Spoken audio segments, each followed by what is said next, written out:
गीतवस्तरम् वाजे वाजे हवामहे सखाय इन्द्रमूतये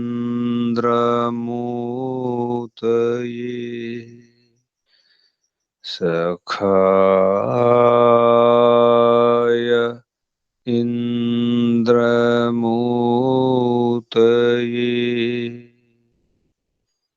ॐ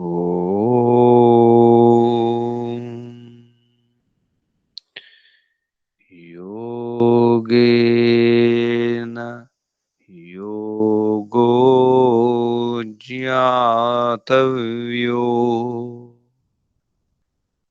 योगो योगात् प्रवर्तते यो प्रमत्तस्तु योगेन स योगे रमते चिरम् यो अप्रमत्तस्तु योगेन स योगे रमते चिरम् ॐ शान्ति शान्ति शान्तिः। परमपिता परमात्मा परमशक्ति आदिशक्ति सर्वांतर्यामी सर्वशक्तिమంతం ఓం ఓంకు వందనాలు. ఋషులకు మహర్షులకు యోగులకు మునులకు ఆచార్యులకు గురువులకు వందనాలు. పెద్దలకు మాతాపితలకు శ్రేయోభిలాషులకు మిత్రులకు చరాచర జగత్తుకు వందనాలు. సర్వేభ్యో నమో నమః. ప్రణవ ప్రణామః. ఆత్మ బంధువులారా, శాశ్వత బంధువులారా, ఆత్మీయ బాంధవులారా, మిత్రులారా, సుమిత్రులారా, దుఃఖ నివారణ అభిలాషులారా, ముముక్షువులారా, ఈ ప్రపంచ రహస్యాన్ని తెలుసుకోవడానికి ప్రయత్నం చేస్తున్నాం. ఈ జగత్తు ఏమిటి, జగత్తుకు మూలం ఏమిటి, అసలు కారణం ఏమిటి, దాని స్వరూపం ఏమిటి, గుణాలు ఏమిటి, ఈ సత్వరజతమ గుణాలు వాటి యొక్క స్వరూపం ఏమిటి, వాటి స్వభావం ఏమిటి తెలుసుకోవడానికి ప్రయత్నం చేస్తున్నాము. ఈ శరీరం కూడా జగత్తులో ఒక భాగమే, జగత్తు లాంటిదే. ఇది పిండము, అది బ్రహ్మాండము. బ్రహ్మాండములో ఉన్నదే ఈ పిండములో ఉన్నది. ఈ పిండములో ఉందే అణువులో ఉంది, అండములో. అండము పిండము బ్రహ్మాండం. ఈ అండపిండ బ్రహ్మాండాల అర్థం కావాలంటే దీని యొక్క రహస్యం ఏమిటో తెలుసుకోవాలి. అందుకే కపిల మహర్షి సాంఖ్య దర్శనం ద్వారా మనకు స్పష్టం చేస్తున్నారు, విశ్లేషణ చేస్తున్నారు, విడదీసి స్పష్టం చేస్తున్నారు, వివరంగా చెబుతున్నారు. సాంఖ్య దర్శనములో ప్రథమ అధ్యాయములో, మొదటి అధ్యాయములో ఈ సత్వగుణము, రజగుణము, తమగుణాల యొక్క స్వరూపం వాటి విషయం చెప్పడం జరిగింది. ప్రీతి అప్రీతి విషాద అద్యైః గుణానాం అన్యోన్యం వైధర్మ్యం. సత్వరతమ కణాలు ఏది గుణాలు ఉన్నాయో అవి జడమే, జడ పదార్థాలే, చేతనం కాదు. కానీ వాటిలో కూడా కొన్ని వేరు వేరు ధర్మాలున్నాయి, వేరు వేరు లక్షణాలు ఉన్నాయి. అన్నీ సమానం కాదు. సత్వగుణం వేరు, రజగుణం వేరు, తమగుణం వేరు. సత్వగుణంలో ప్రీతి ఉంది, రజగుణములో అప్రీతి ఉంది, తమగుణములో విషాదం ఉంది. విషాదం అంటే దానివల్ల ఎటువంటి ప్రీతి కానీ అప్రీతి కానీ లేకుండా అన్నమాట. విషాదం అంటే చలనం లేదు, అది చంచలత్వం కాదు, అది స్థిరం నిజానికి. ఒక రకంగా బరువు, మోహం, ఈ విషయాలు చెప్పడం జరిగింది. అయితే ఈ విధంగా విరుద్ధ ధర్మాలు ఉన్నాయి, విరుద్ధ లక్షణాలు ఉన్నాయి. సత్వగుణం నిజానికి సుఖం, శాంతి, రజగుణం అశాంతి, చంచలత్వం, తమోగుణం సోమర్తనం, స్థిరత్వం, స్థితి. మనం యోగ దర్శనం కూడా ఒక సూత్రం చెప్పుకున్నాం. ప్రకాశ క్రియా స్థితిశీలత్వాత్ భూతేంద్రియాత్మకం భోగపవర్గార్థం దృశ్యమని. ఆ విధంగా స్థితిశీలం తమోగుణం, రజోగుణం చంచలం, సత్వగుణం స్థిరం, సత్వగుణం శాంతి, సుఖం, ఈ విషయాలే తీసుకొని చెప్పడం జరుగుతుంది. ఈ సాధర్మ్యం ఏంటి, వైధర్మ్యం ఏమిటి? కొన్ని సమాన ధర్మాలు ఉన్నాయి. సమాన ధర్మాలు సత్వగుణములో ఒక్కొక్క కణములో అవే ఉంటాయి. అన్ని సత్వ కణాలే అనుకోండి, అన్నిట్లో సమాన ధర్మం ఉంటుంది. కుండలన్నీ మట్టితో చేయబడినాయి, మట్టితో చేయబడిన కుండలు అన్నింటిలో మట్టి ఉంటుంది, అది సమాన ధర్మం. కానీ కుండల ఆకారం వేరు, కుండల యొక్క ప్రకారం వేరు. అటువంటప్పుడు వేరు వేరు కూడా కనిపిస్తాయి. కుండ వేరు, లేదా ఆభూషణాలు, నగలు, పాత్రలు అనుకోండి, ఇతర పాత్రలు, ఇత్తడి పాత్రలు, రాగి పాత్రలు. పాత్ర అనేది ఒకటే, సమానతమే. కానీ మళ్ళీ రాగి పాత్రల, ఇత్తడి పాత్రల, మట్టి పాత్రల, స్టీల్ పాత్రల, ఇలా పాత్ర అనేది ఒకటే, అందులో మళ్ళీ వేరు వేరు ఉంటాయి. బంగారం వేరు, ఇత్తడి వేరు, ఇనుము వేరు, మట్టి వేరు. ప్రకృతి జడం, వాస్తవం జడమే. కానీ సత్వగుణం ఏమిటి, రజగుణం ఏమిటి, తమోగుణం ఏమిటి? సత్వగుణంలో ఉన్నటువంటిది రజగుణంలో లేదు, తమోగుణంలో ఉండదు. రజోగుణం ఉన్నటువంటి కొన్ని గుణాలు సత్వంలో లేవు, తమోగుణంలో లేవు. ఈ విషయం చెప్పడం జరుగుతుంది కపిల మహర్షి సాంఖ్య దర్శనంలో 93వ సూత్రం. పరస్పర సాధర్మ్య విధర్మాలు ఏంటి చెప్తున్నారు.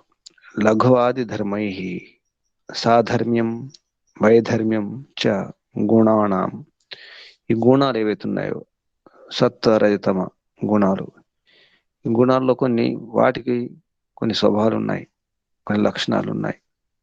వాటిని ఇక్కడ ధర్మాలు అంటారు, లక్షణాలను. అవేమిటి? లఘు, లఘు అనేది సత్వగుణం. లఘు అనండి, లేదా శాంతి అనండి, సుఖం అనండి. సత్వగుణాల్లో కొన్ని గుణాలు ఉన్నాయి, దానికి సంబంధించిన గుణాలు. ప్రీతి, లఘు, ప్రకాశం అని, సుఖమని, శోచము, లజ్జ, బుద్ధి, క్షమ, దయ, జ్ఞానం, ప్రసాదం, సంతోషం, ఇవన్నీ కొన్ని గుణాలు ఉన్నాయి.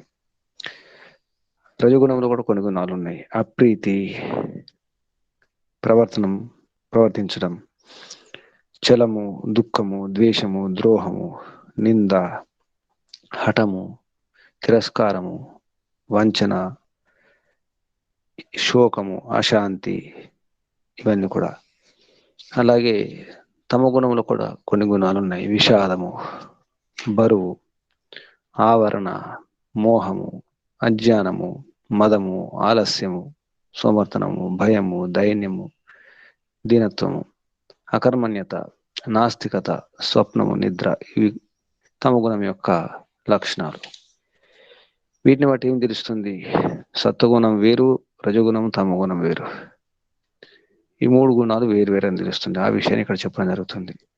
లఘువాది, లఘు మొదలగు ఏదైతే గుణాలు ఉన్నాయో ధర్మై, ఆ లక్షణాల ద్వారా, ధర్మై అనేది తృతీయ విభక్తి బహువచనం కాబట్టి ఈ ధర్మాల ద్వారా, ఈ లక్షణాల ద్వారా లఘు ఆది, లఘు ఆది అంటే ఇక్కడ సత్వగుణం, లఘుగుణం ఉంటుంది. అన్ని సత్వగుణాల్లో లఘుగుణం ఉంటుంది. అది సమాన ధర్మం. ఏ సత్వగుణం తీసుకున్నా అందులో లఘు, శాంతి, సుఖము ఇవన్నీ ఉంటాయి. ఆ విధంగా సాధర్మ్యం అంటే సమాన ధర్మాలు, సమాన లక్షణాలు. బంగారంతో చేసినటువంటి నగలు, అన్నిట్లో బంగారం ఉంటుంది. ఏ నగ తీసుకున్నా బంగారమే. ఇత్తడి పాత్రలు, అన్నిట్లో ఇత్తడి ఉంటుంది. మట్టి పాత్రలు, అన్నిట్లో మట్టి ఉంటుంది. అందరం మనుషులమే. మానవ జాతి అందరు మనుషులే. జాతి అని తీసుకున్నప్పుడు అందరు మనుషులే. అన్ని ఆవులే, అన్ని చిలుకలు, అన్ని నెమళ్ళే, అన్ని పులులే అనుకోండి జాతి మట్టి. కానీ పులి జాతి, మానవ జాతి. మనుషులందరూ ఒకటే, కానీ ఒక్కొక్క మనిషి మళ్ళీ వేరు వేరు. ఆ విధంగా స్వభావాలు వేరు ఉంటాయి కాబట్టి అక్కడ వైధర్మ్యం. ఈ విధంగా సత్వగుణము, రజోగుణము, తమోగుణము సమాన ధర్మాలు ఉన్నాయి, విరోధ ధర్మాలు ఉన్నాయి. సత్వగుణము రజోగుణం కాదు, తమోగుణం ఆ లక్షణాలు ఉండవు కాబట్టి అది వైధర్మ్యం. గుణానాం అన్నాడు ఇక్కడ. గుణానం అంటే గుణాల యొక్క, గుణాలు ఏంటి? సత్వము, రజము, తమ గుణాల యొక్క లఘు ఆది, లఘు మొదలగు ఏది గుణాలు ఉన్నాయో, ధర్మాలు ఉన్నాయో ఆ ధర్మాలు, ఈ ధర్మాల ద్వారా ఏం తెలుస్తుంది? సాధర్మ్యం, వైధర్మ్యం తెలుస్తుంది. ఈ సూత్రం యొక్క అర్థం ఇదన్నమాట. లఘువాది ధర్మై సాధర్మ్యం వైధర్మ్యం చ గుణానం. గుణాల యొక్క ఈ సాధర్మ్యం, వైధర్మ్యం అంటే సమాన ధర్మాలు. సమాన ధర్మాలు అంటే ఇక్కడ లక్షణాలు అని తీసుకోండి. సమాన లక్షణాలు ఉన్నాయి, విరోధ లక్షణాలు కూడా ఉంటాయి. ఆ విధంగా అర్థం చేసుకోవాలి. తర్వాత దీన్నే సాంఖ్యకారికలో ఈశ్వరకృష్ణ చెప్పడం జరుగుతుంది. దేనికి ఏది అని చెప్పడానికి ఒక శ్లోకం చెప్పడం జరిగింది. సాంఖ్యకారిక. సత్వం, లఘు, ప్రకాశం. ఇష్టం అంటే సాంఖ్యాచార్యులు కపిల మహర్షికి, లేదా ఈ విషయంలో ఎవరైతే ఆచార్యుల వారికి ఇది ఇష్టం అంటే, ఇది ఇష్టం అంటే అభిమతమే, నచ్చుతుంది. ఏం నచ్చుతుంది? దేని ఒప్పుకుంటున్నారు? అభిమతం అంటే వారి యొక్క అభిప్రాయం ఏంటంటే సత్వం, లఘు, ప్రకాశం 2 గుణాలు తీసుకోవడం జరిగింది. సత్వం, లఘు, ప్రకాశం. ఇష్టం, ఉపష్టంభకం, చలం చ రజ. ఈ రజగుణం యొక్క గుణాలు ఏంటి అంటే ఉపష్టంభకం. ఉపష్టంభకం అంటే అది ప్రేరకం అని అర్థం వస్తుంది. రజగుణం ప్రేరణ ఇస్తుంది. చలం ఉంటుంది, చంచలత్వం ఉంటుంది రజగుణంలో. అలాగే గురు వర్ణకం ఏవ తమః. తమ గుణంలో గురు ఉంటుంది, బరువు అన్నమాట, స్థిరం. ఆవరకరం అంటే అక్కడ ఆగుతుంది. ప్రదీపవత్ చ అర్థతో వృత్తి. ఈ ప్రదీపంలాగా, దీపంలాగా అనమాట. దీపంలాగా ఎందుకన్నారు? ఈ దీపం తన కొరకు కాదు. దీపం వెలగడం అనేది తన కొరకు వెలగదు, ఇతరుల కొరకే.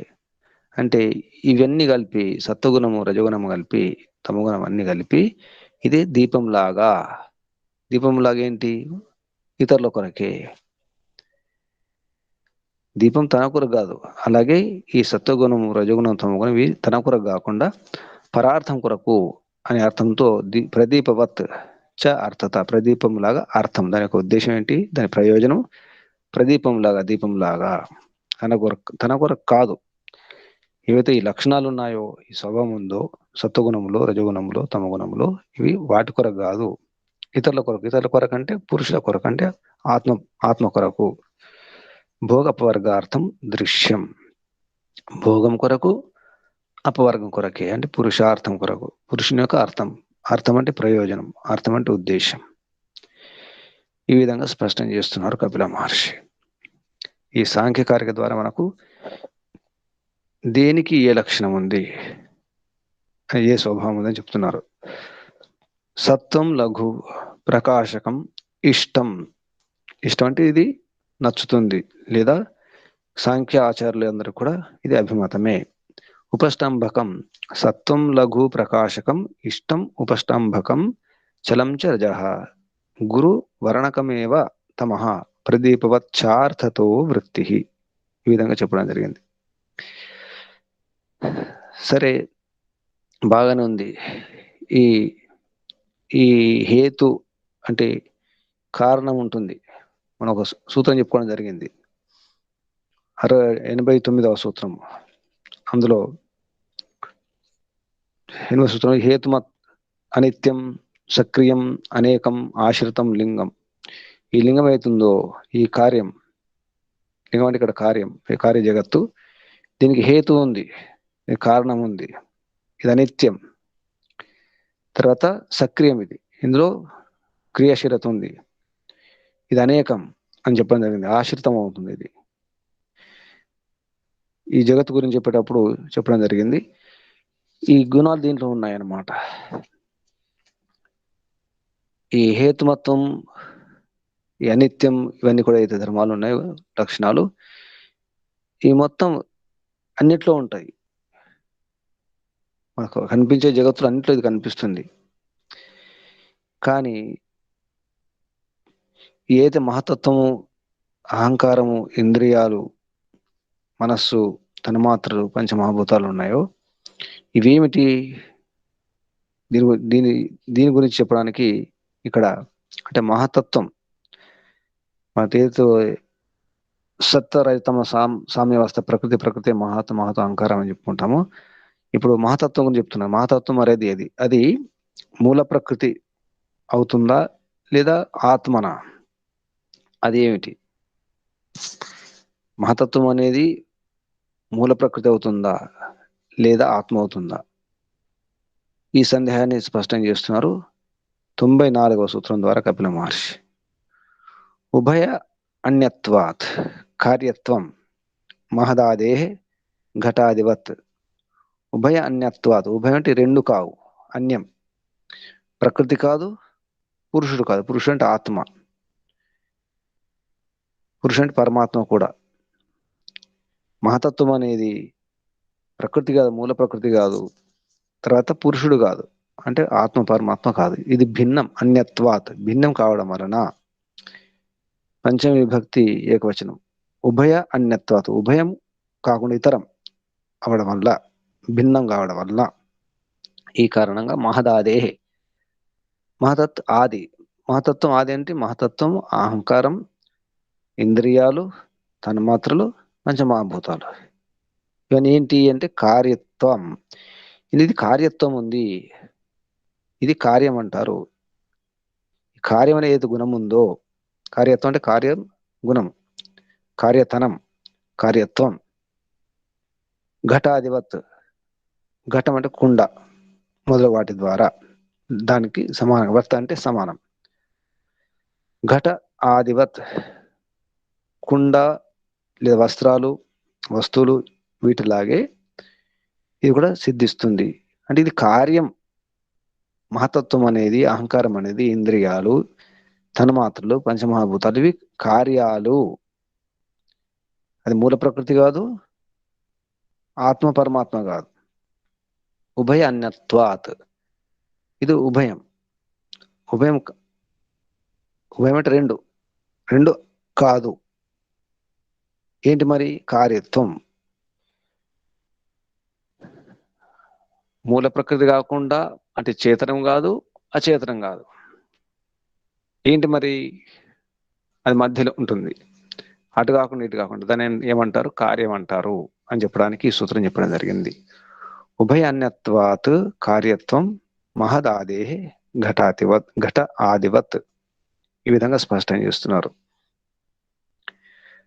ప్రకృతి పురుషయో అన్యత్ సర్వం అనిత్యం. మనం ఇదే ఈ సాంఖ్య దర్శనంలో 5వ అధ్యాయంలో 72 సూత్రంలో స్పష్టం జరిగింది. ప్రకృతి పురుషయో అన్యత్ సర్వం అనిత్యం. ఈ ప్రకృతి కాకుండా, మూల ప్రకృతి కాకుండా, ఈ పురుషులు, ఈ ఆత్మ పరమాత్మ కాకుండా అన్యత్, మిగతా అంతా కూడా అంత అనిత్యమే. నిత్యం ఏమిటి? నిత్యం మూల ప్రకృతి, నిత్యం ఆత్మ, నిత్యం పరమాత్మ. ఇక్కడ మహతత్వం కానీ అహంకారం, ఇంద్రియాలు, తన్మాత్రలు, పంచమహాభూతాలను కూడా అంతా కూడా అనిత్యమే, నిత్యం కాదు.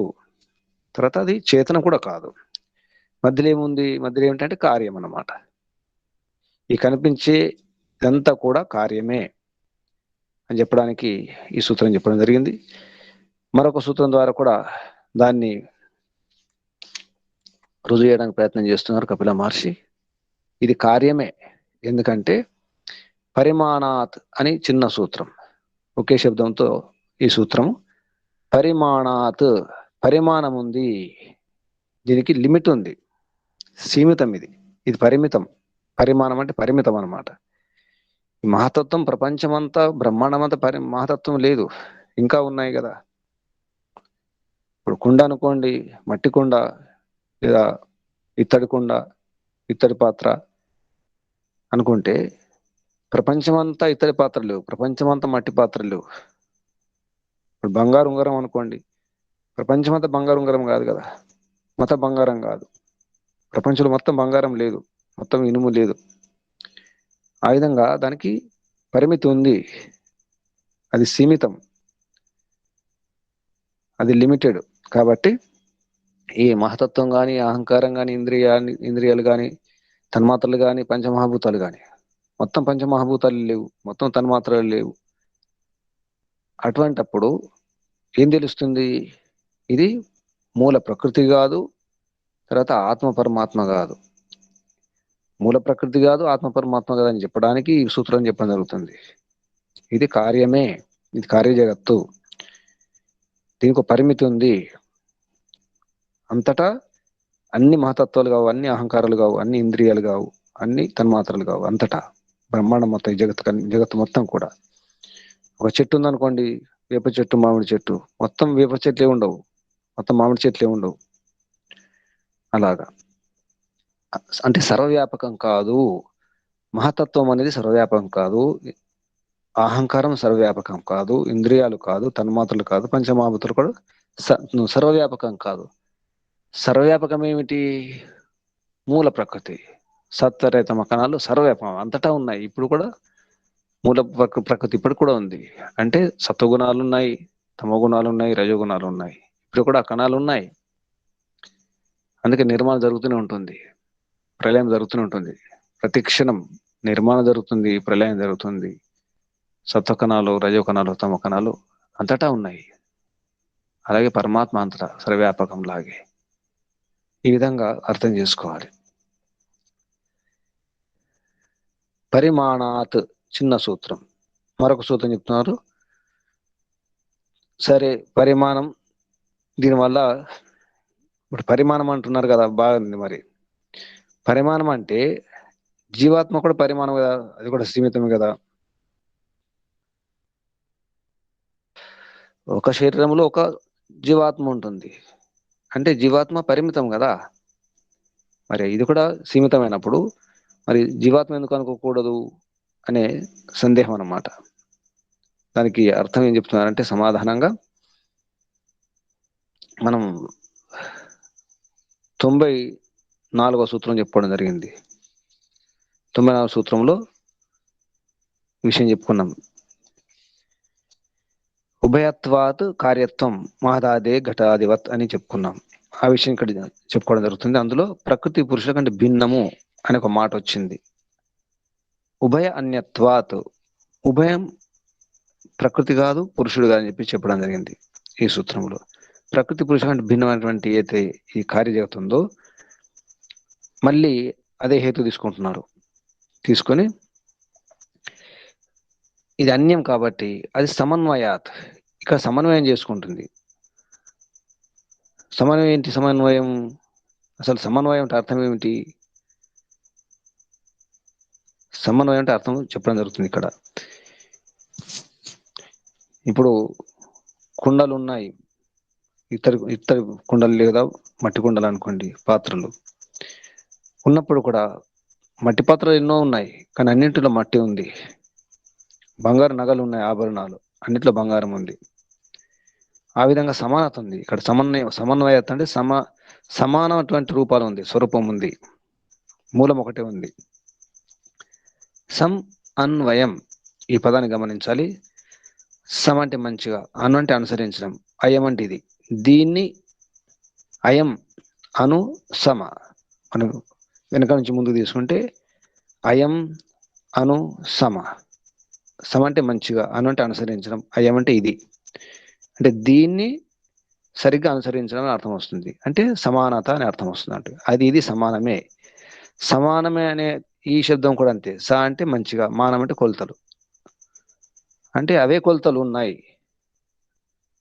స మానం సైతం, మానం సహితం అనమాట. స అంటే సైతం, మానం అంటే కొలతలు, అవే కొలతలు సైతం. ఆ కొలతలు ఈ కొలత ఒకటే, అంటే అది సమానం అంటాం. అలాగే సమన్వయం, దీన్ని అనుసరించి ఉంటుంది, అంటే సమన్వయం చేసుకోవాలి. అనుసరించి ఉండడం ఒక రకంగా సమానమనే అర్థం వస్తుంది. సమన్వయాత్, కారణం అనుసరించి ఏదో మనకు కార్యం కనిపిస్తుందో, కారణంలో ఏముందో ఆ కారణం అంతటా ఇక్కడ కార్యంలో ఉంటుంది అన్నమాట. ఇది సమన్వయం. మహాతత్వములో మూల ప్రకృతి ఉంది, అహంకారంలో మూల ప్రకృతి ఉంటుంది, ఇంద్రియాల్లో అదే ఉంటుంది, తన్మాత్రలో అదే ఉంటుంది, ఈ పంచమహాభూతాలు కూడా మూల ప్రకృతి అవే ఉంటాయి. కాబట్టి ఇది సమన్వయం చేసుకోవాలి. దీని ద్వారా కూడా మనకు అదే తెలుస్తుంది. ఇప్పుడు బంగారు నగలు ఎన్నో ఉన్నాయి, కానీ అన్నింటిలో బంగారం ఉంది కదా, అది సమన్వయం.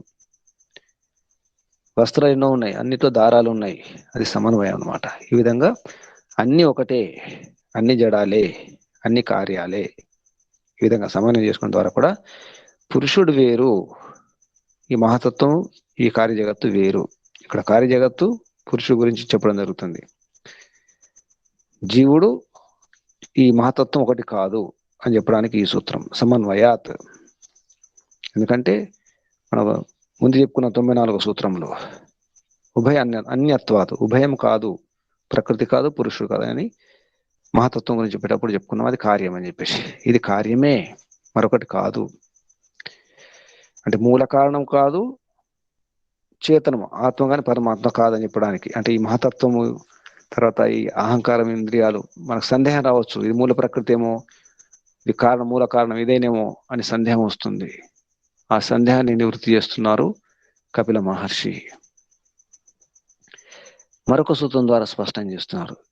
ఈ మహాతత్వం ఏ అహంకారం అవుతుందో వీటి కార్యం అనే ఒక గుణం ఉంది కదా, దాన్ని పుష్టి చేయడానికి ఇంకో సూత్రం వేరే హేతు. శక్తిత చ ఇతి, శక్తిత దానికి సామర్థ్యం ఉంది. సామర్థ్యం, ఏం సామర్థ్యం ఉంది? మహాతత్వం నుంచి అహంకారం వస్తుంది, అహంకారం నుంచి ఇంద్రియాలు వస్తాయి, అహంకారం నుంచి తన్మాత్రలు వస్తాయి, తన్మాత్రల నుంచి పంచమహాభూతాలు వస్తాయి. ఈ సామర్థ్యం ఉంది, ఆ యోగ్యత ఉంది, ఆ కార్యంలో ఆ యోగ్యత ఉంది. ఆ యోగ్యత ఉంది కాబట్టి శక్తిత అంటే సామర్థ్యం ఉండడం వలన, ఈ మహత్ అహంకారం అయితే కార్యాలు ఉన్నాయో సామర్థ్యం ఉండడం వల్ల ఇది సమాప్తం. అంటే ఈ హేతు పరంపర అయితే మహతత్వం, అహంకారం, ఇంద్రియాలు ఇవి కార్యాలు అని చెప్పడానికి ఇవన్నీ హేతులు చెప్పడం జరిగింది. ఇవి కారణం, ఇన్ని కారణాలు. శక్తిత ఒక కారణం, సమన్వయాత్ రెండవది, పరిమాణాత్ ఈ విధంగా చెప్పడం జరిగింది. ఉభయ అన్యత్వాత్ అని చెప్పేసి అది కార్యత్వం. ఇది కార్యాలే, కార్యగుణం ఉంది, అది మూల ప్రకృతి కాదు, ఆత్మ కాదు, పరమాత్మ కాదు. మహతత్వం కానీ అహంకారం కానీ ఇవన్నీ కూడా పంచమహాభూతాల వరకు. సరే, మహతత్వం ఇవన్నీ కూడా కార్యాలు. కార్యాలు కాకపోతే మరేంటి? ఒకళ్ళు ఒప్పుకోకపోతే, నేను ఒప్పుకోను మహతత్వం ఇంద్రియాలు కార్యం అదని ఒప్పుకోకపోతే ఏం జరుగుతుంది మరి? 98వ సూత్రం ద్వారా చెప్తున్నారు. తద్ధానే ప్రకృతి పురుషో వా తత్ హానే, ఒకవేళ ఉన్నది ఒప్పుకోకపోతే, తత్ అంటే ఆ మహతత్వం, ఇంద్రియాలు, అహంకారం అవుతుందో అది కార్యరూపం కాదని అంటే నువ్వు అదేమవుతుంది మరి? ప్రకృతి పురుషోవా, ప్రకృతిని కావాలి, పురుషుడిని కావాలి, అంటే ఆత్మ కానీ పరమాత్మ కావాలి, ఇది ఒకటి అవుతుంది అని ఇక్కడ సూత్రం ద్వారా స్పష్టం చేస్తారు. ఒకవేళ మహతత్వం అనేది కార్యం కాదు అంటే అది మూల ప్రకృతినే కావాలి, లేదా ఆత్మ కానీ పరమాత్మ కావాలి. అలా కావడానికి వీలు లేదు. నిజానికి మహతత్వం అది ఈ కార్యం కాకపోతే ఏదో ఒకటి అవుతుంది, నిజానికి ఏది కాదు. సాంఖ్యకారికలో కూడా చెప్పడం జరిగింది. వ్యక్తం తథా ప్రధానం తద్ విపరీత తథా చ పుమాన్. వ్యక్తం తథా, అది వ్యక్తం. ఏం తెలుస్తుంది? ఈ పురుష అంటే ఆత్మ పరమాత్మ, వీటికి విపరీతం మహతత్వం. వీటి నిజానికి పురుషుడు కానీ, అంటే ఆత్మ పరమాత్మలు కానీ, మూల ప్రకృతి కానీ అది నిర్గుణం. నిజానికి అంటే ఈ ఆత్మలు, ఆత్మ పరమాత్మ అయితే నిర్గుణము. ఆత్మలో చేతనం ఉంది, పరమాత్మలో చేతనం ఉంది. ఆత్మ వివేకి. తర్వాత దేనికి విషయం కాదు, అసాధారణము, చేతనము, అప్రసాధర్మి. అంటే మళ్ళీ లీనం కావడం ఏమి ఉండదు, ప్రసవం కావడం ఉండదు. అప్రసవం అంటే మళ్ళీ ముందుకెళ్ళడం ఉండదు, మార్పు చెందడం ఉండదు. కాబట్టి దీనివల్ల ఏం తెలుస్తుంది? ఇది ప్రధానం కాదు. ప్రధానం అంటే మూల ప్రకృతిని ప్రధానం అంటారు. ఇది ప్రధానం కాదు. తర్వాత పుమాన్ అంటే ఇక్కడ పురుష, రెండు కావు. ప్రధానం తత్వ విపరీత తథాచ పుమాన్ అని చెప్పడం జరిగింది. ఇది పురుషుడు కాదు, ఇది హేతువు లేదు. కార్యమే అని చెప్పడానికి ఇన్ని చెప్పాల్సి వస్తుంది.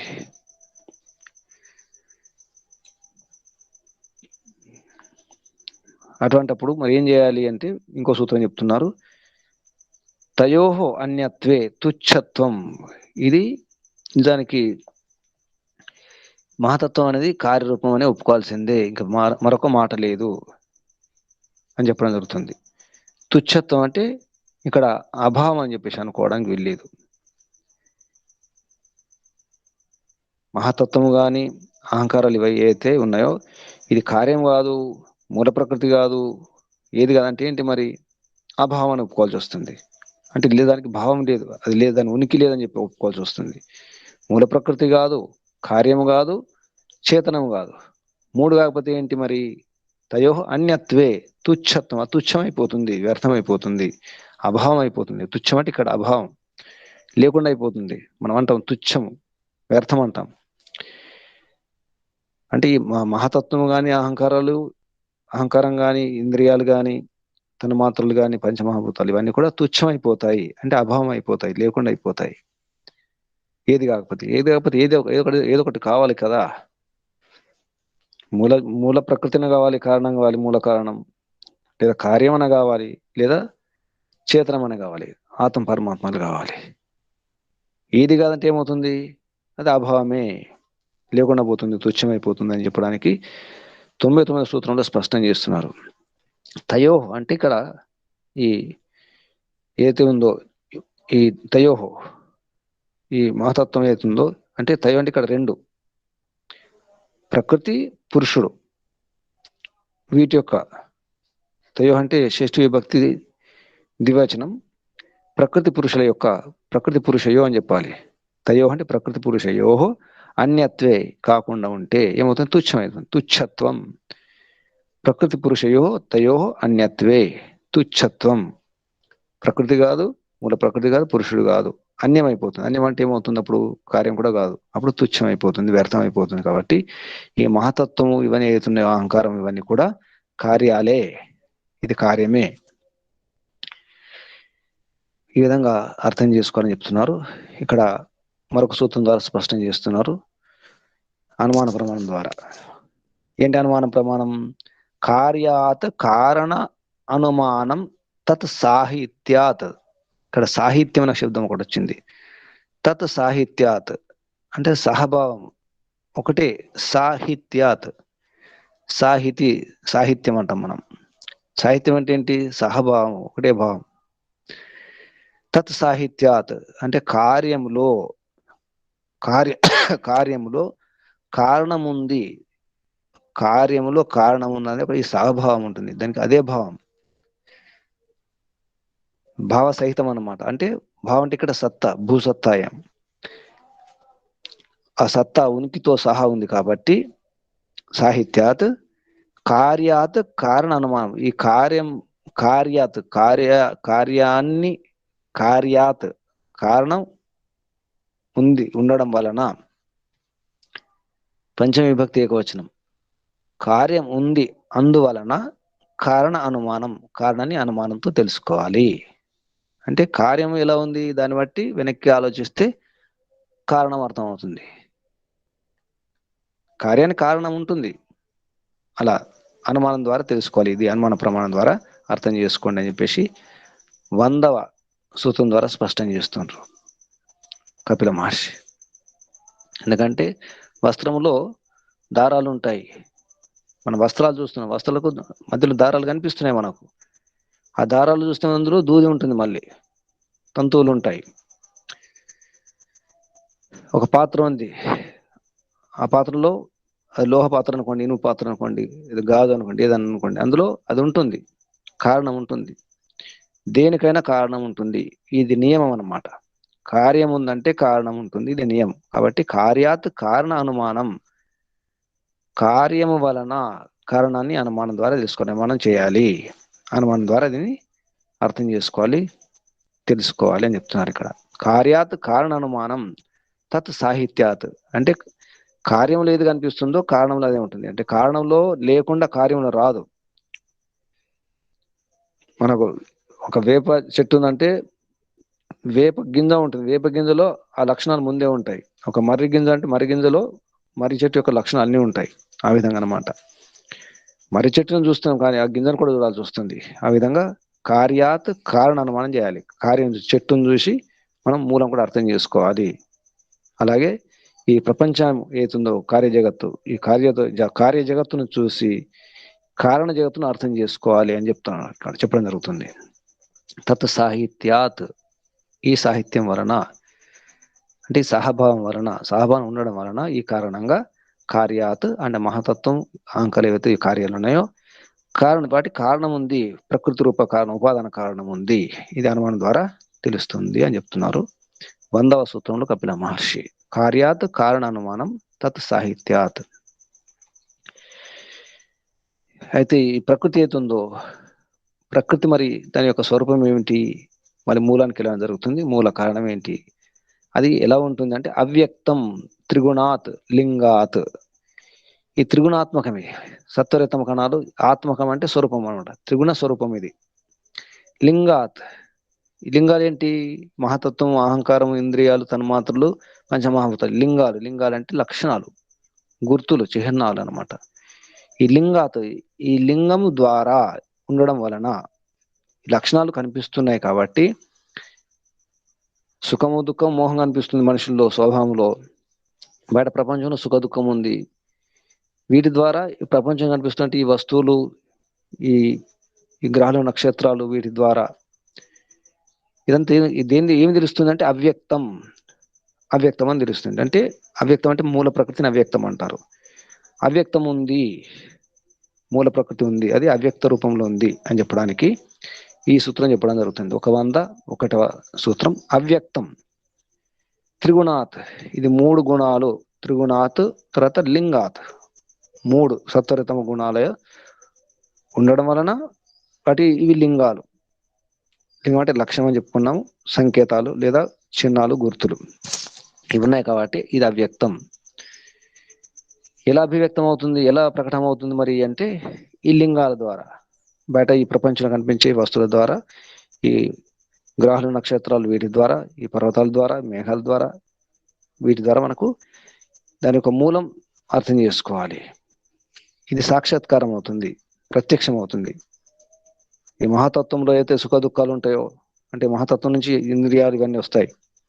మనకు సుఖ దుఃఖాలు ఉంటాయి, శరీరంలో మోహం ఉంటుంది, రకరకాల గుణాలు ఉంటాయి, స్వభావాలు ఉంటాయి. వీటికి కూడా కారణం మూల ప్రకృతి.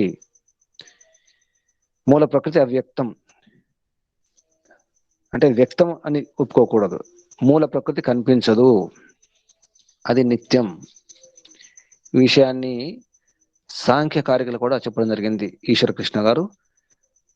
కారణం అస్తి అవ్యక్తం, అవ్యక్తం అది కారణం అస్తి, ప్రవర్తతే త్రిగుణత సముదాయాత్ చ పరిణామత సలిలవత్ ప్రతి గుణాశ్రయ విశేషాత్ అని చెప్పడం జరిగింది సాంఖ్యకారికలు. అంటే మూల కారణం ఏతుందో ప్రకృతి అది అవ్యక్తము, కారణం అస్తి అవ్యక్తం, అది కారణము అంటే మూల కారణం అవ్యక్తం, అస్థి ఉంది. ప్రవర్తతే పరస్పరం ఆ 3 గుణాలు కలిసి ఏమవుతుంది, ప్రవృత్తం అవుతుంది.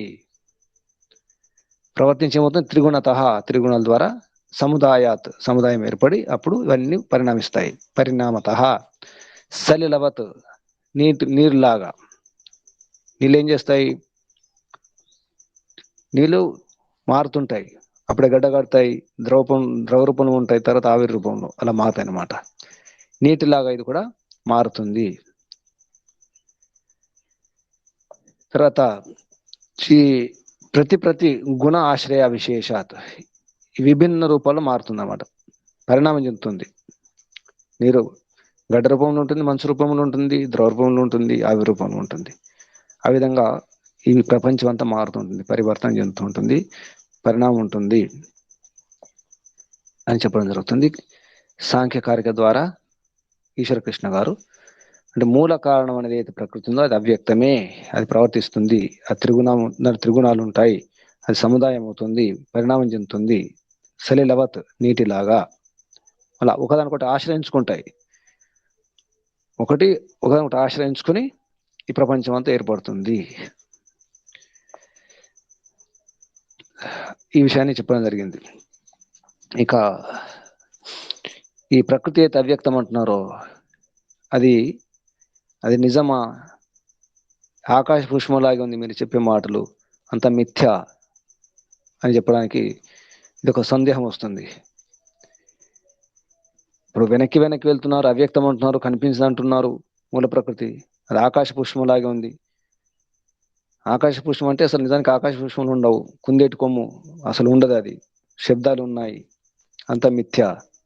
ఆకాశ పుష్పంలాగా ఇదంతా మిథ్య, తుచ్చమే అని సందేహం వస్తుంది. ఎందుకంటే కనిపించదు అంటున్నారు కదా మూల ప్రకృతి, అప్పుడు ఎలా అనడానికి తత్కార్యత తత్సిద్ధే నా అపలాప, ఇది అబద్ధం కాదు, ఇది మిథ్య కాదు. అపలాపం అంటే మిథ్య కథనం, అబద్ధం చెప్పడం. అపలాపం, ప్రలాపం, ప్రేలాపన అంట మనం, ఆలాపన, ప్రేలాపన, ఇది అపలాప అంటే మిథ్య, ఇది అబద్ధ మాటలు కాదు, మిథ్య కథనం కాదు. తత్ కార్యత, ఆ కార్యం ఏదైతే గుణం ఉందో, తత్ కార్యత తత్ సిద్ధే, ఆ కార్యం దాన్ని బట్టి మనకు ఇది సిద్ధిస్తుంది, దాని కారణం ఉంటుంది, ఇది అపలాపం కాదు అని స్పష్టం చేయడం జరుగుతుంది. ఇది అలా అనుకోవడం అవివేకం అని చెప్పేసి సాంఖ్యకారికులు కూడా చెప్పడం జరిగింది. అవివేక్యాతి సిద్ధ త్రైగుణ్యాత్ విపర్య అభావాత్ అని చెప్పడం జరిగింది. అంటే అవివేకం అవుతుంది. ఈ త్రిగుణాత్మక ఏతుందో ఈ మూల ప్రకృతి అసలు లేనే లేదు, కుందేటి కొమ్ములాగా, ఆకాశ పురుషంలాగా ఎంత మిథ్యా చెబుతున్నారు అనుకోవడం తప్పు నాయన, అలా అనుకోకూడదు. కార్యం వలన తత్ సిద్ధి, ఆ మూల ప్రకృతి సిద్ధిస్తుంది. ఇది అపలాపం కాదు, మిథ్యాకథనం కాదు. నా అపలాపం అంటే మిథ్యాకథనము, ఇది అబద్ధం కాదు అని ఇక్కడ చెప్పడం జరిగింది, ఖండించడం జరిగింది. ఈ విధంగా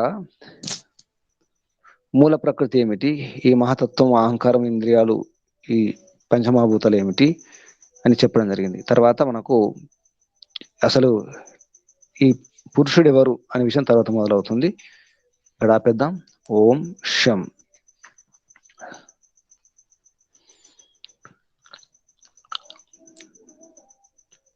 ఈ విధంగా మనకు ప్రకృతి గురించి, ఆ ప్రకృతిలో దానికి సంబంధించిన వికృతి గురించి, అంటే మూల ప్రకృతి, దాని కార్యజగత్తు గురించి స్పష్టంగా రకరకాలుగా ఎన్నో హేతులతో, ప్రమాణంతో స్పష్టం చేయడం జరిగింది సాంఖ్య దర్శనం. ఇప్పుడు తర్వాత పురుషుడు గురించి ప్రసంగం రాబోతుంది. అసలు పురుషుడు యొక్క లక్షణాలు ఏమిటి, ఈ పురుషుడు ఎవరు, ఈ పురుషుడు యొక్క స్వరూపం ఏమిటి అనే విషయం మొదలవుతుంది. ఇంతవరకు ఈ జడ ప్రకృతి, ఈ జగత్తు మూల కారణము ఎంతో చెప్పడం జరిగింది. రకరకాల విశ్లేషణ చేస్తూ హేతులతో, సూత్రాలతో, ఉదాహరణలతో చెప్పడం జరిగింది. ఇది ఒక రకంగా ఆపరేషన్, ఇది ఒక రకంగా విశ్లేషణ వివరించడం జరిగింది. ఇంత లోతుగా మనకు ఏ దర్శనంలో దొరకదు. నిజానికి సృష్టి యొక్క రహస్యం ఇది. నిజానికి పెద్ద పెద్ద వైజ్ఞానికులకే అర్థం కాని విషయం ఇది. నిజానికి చాలా సూక్ష్మం.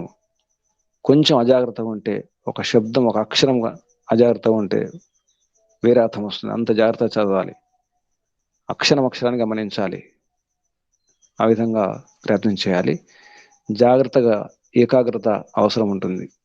జాగ్రత్త, ఏకాగ్రత, ఈ విధంగా మనకు దర్శనాల యొక్క విద్య చాలా అద్భుతమైన విద్య ఉంటుంది. ఆ మార్గంలో పరంపిత పరమాత్మ యొక్క దర్శనం చేసుకోవడానికి ఈ దర్శనాలు మార్గదర్శనం చేస్తున్నాయి. చాలా సుకృతం కావాలి, చాలా పుణ్యం కావాలి, ఎంతో సాధన అవసరం. ఇటువంటి విషయాలు అర్థం కావాలంటే సూక్ష్మ బుద్ధి అవసరం, ఏకాగ్రత అవసరం, శ్రద్ధ, భక్తి చాలా అవసరం. మీరు ఎంతో తపస్సు చేస్తూ చాలా జాగ్రత్తగా, శ్రద్ధతో, చాలా భక్తితో ప్రయత్నం చేస్తున్నారు. మీకు అభినందనాలు. పరంపిత పరమాత్మకు, ఋషులకు, మహర్షులకు, యోగులకు, మునులకు అందరికీ కూడా ధన్యవాదాలు అర్పిస్తూ అందరికీ ధన్యవాదాలు. ఓం శం. శాంతి శాంతి శాంతి. ఓం శాంతి పాఠం. శాంతి పాఠ. ఓం జౌ శాంతిరంతరిక్షం శాంతిః పృథివీ శాంతిరాపః శాంతిరోషధయః శాంతిః వనస్పతయః శాంతిర్విశ్వే దేవాః శాంతిః బ్రహ్మ శాంతిః సర్వం శాంతిః శాంతిరేవ శాంతిః సామా శాంతిరేతి. ఓం శాంతి శాంతి శాంతి. సర్వేభ్యో నమో నమః. నమస్తే గురుజీ, ధన్యవాదములు. నమస్తే గురుజీ, సర్వేభ్యో నమో నమః. ధన్యవాదాలు గురుజీ.